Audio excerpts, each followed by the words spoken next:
far worse president than Barack Obama. Biden is the worst president in the last 100 years, if you think about it. If a man will lie about how his wife died to defame an innocent truck driver, what else would he not do? At least twice, Biden himself has made public references to alcohol being involved in the crash. In 2007, Biden said the truck driver, quote, allegedly drank his lunch. And multiple news outlets, including CBS News, have reported that Dunn was drunk. The police reports have been lost, but Delaware Judge Jerome Herlihy, who investigated the crash, supports Hamill. He tells CBS News there was no indication that the truck driver had been drinking. Last fall, a spokesman for Biden said Biden fully accepts the Dunn family's word that these rumors were false. If he'll lie about how his son died and claim he died in Iraq, what else will he do? I say this as a father of a man who won the Bronze Star, the Conspicuous Service Medal, and lost his life in Iraq. If he'll lie about his college records, what else will he do? I went to law school on a full academic scholarship, the only one in my class to have a full academic scholarship. Went back to law school and in fact ended up in the top half of my class. I was the outstanding student in the political science department at the end of my year. I graduated with 3 degrees from undergraduate school and 165 credits, only needed 123 credits. Biden now concedes he did not graduate in the top half of his law school class, that he does not have 3 degrees from college, and that he was not named outstanding political science student in college. Newsweek says Biden actually went to school on a half scholarship, ended up near the bottom of his class, and won only 1 degree, not 3. Joe Biden ranked 76th in a class of 85 at the University of Syracuse Law School. I mean, this guy comes off this whole thing as a flyweight. Now Biden says Newsweek is right. His memory had failed him. And I'd be delighted to sit down and compare my IQ to yours if you'd like, Frank. If he'll steal a speech from a British politician and take it as his own on a national campaign, what else will he do?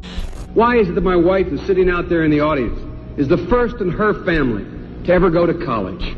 Why is Gladys the first woman in her family in 1,000 generations to be able to get to university? My ancestors who worked in the coal mines in northeast Pennsylvania don't come up after 12 hours and play football. 8 hours underground and then come up and play football. It's because they didn't have a platform upon which to stand.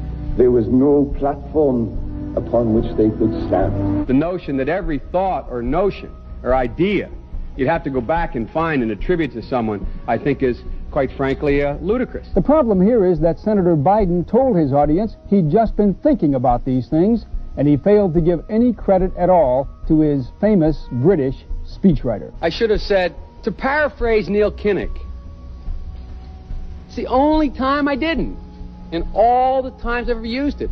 He lies about everything, everything. He said that he took the amnesty program for student loans to Congress and we only had 2 votes. No, you didn't even try to do that. Don't lie about it. It's a little bit more egregious now, or maybe not, because he's senile, but he uses that cover, or his supporters use that cover to say, well, he's not lying, he's just confused. Well, what was he for his most? He's a racist.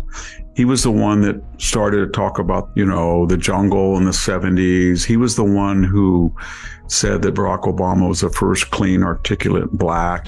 I mean, you got the first sort of mainstream African American who was articulate and bright and clean and a nice looking guy.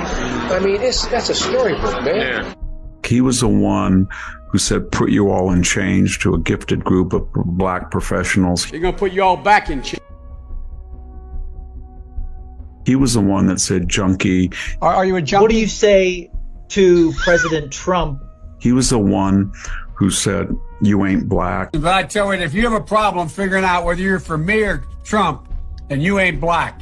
He's also a sexist and a sexual assaulter. Aside from Tara Reade's pretty graphic descriptions, he can't keep his hands off young girls. He's had to have a video, remember in the 2020 campaign, after Elizabeth Warren, Kamala Harris said they believed Tara Reade, and he had a problem. And so he had that little video, I'm from a different generation. No, you're not. You just blow on girls' hair, you hug too hard, you get too close because that's what you do, and you get away with it because you're Joe Biden. This is a guy who swam naked in front of female Secret Service people. He gets a pass on everything. And then, so if it's racism or sexism or lying about people and destroying people's lives, he gets a pass. And then we get into the corruption. You take his houses, his lifestyle, and you take that tiny little period between his exit from vice president, that 4 years until his ascension as president. That's not enough time doing legal, honest work to justify post facto all of those houses and all of that lifestyle. And then he lies and says he's never met anybody from Hunter's World, doesn't know anything. You have pictures of him with it. So that's all the character so-called issue, but it's not what he did to us. He destroyed the border. He destroyed energy of autonomy. He destroyed the idea we had a low inflationary economy. He caused high interest rates. He destroyed the whole idea of Afghanistan as maybe a small, stable American presence at Bagram with this huge, efficient Air Force base. He gave $50 billion to terrorists from those weapons. Everything he touches turns to dross. He has the on Midas touch. And the idea that these never-Trumpers worship him and say he's a great guy and he's going to stop us from getting Trump. He is a total veneer, a construct, an artifact for the hard left Jacobins who've taken over this country and are pushing everything from reparations to destruction of the border to these Soros-funded activist DAs. And he oversees that whole thing. I think he's going to have a rendezvous with Nemesis. I really do. His hubris is so much that bad things are going to happen and they're going to lose in 2024, or he's not going to be able to make it. He's going to have to come up with a very creative excuse why he's in the basement, because he's not able to campaign. He can't say it's COVID this time. And this time he can't say he's good old Joe Biden from Scranton. If you just give him a chance, he's going to unite the American people and give you a good old Clinton centrist policies. No, we've seen what he did. So I think if he continues and the Republicans can get their act together, by that I mean right now, every single person, Tim Scott, Donald Trump, Ron DeSantis, Nikki Haley, should stand up and say, whoever is the nominee, I am going to support.